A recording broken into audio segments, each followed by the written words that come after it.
精神啦！我係大偉啊！澳門嘅小朋友暑假去邊度呢？今日就帶大家嚟體驗由文化局主辦嘅澳門國際兒童藝術節嘅工作坊啊！原來唔單止小朋友可以參加喎，連大人甚至老友記都可以參加喎。第一站我哋嚟到樂齡星星班，睇下澳門嘅老友記係幾咁有活力。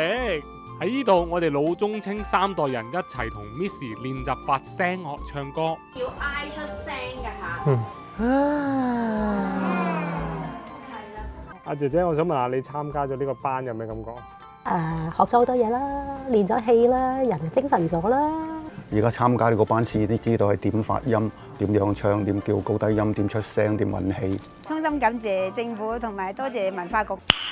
Nice。下午場就係小朋友最中意嘅童趣京劇坊啊！可以等小朋友沉浸式咁體驗傳統國粹啊！喂，細佬，我哋而家似唔似樣啊？似樣！真係好開心可以參加呢個童趣京劇坊啊！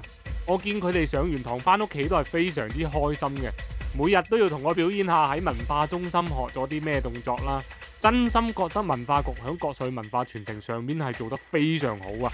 童趣京劇坊係採用活動式教學啦，教學同休息嘅時間節點又分配得非常合理喎。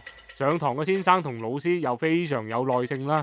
我見工作坊入面每個小朋友都學得非常開心啊！OK， 今日嘅行程咧真係非常之充實啊！老中青三代人都感受到澳門文化嘅魅力啦。嗱，想參加呢啲咁得意、咁有趣、咁充實嘅活動咧，記得留意澳門文化局嘅最新資訊啦。最後，國際兒童藝術節仲有好多精彩嘅活動啊！壓軸嘅 Mika 同落日藝術嘉年華仲已經開始咗啦，逢星期五至日一直去到8月底啊！咁我哋下集再見啦，拜拜。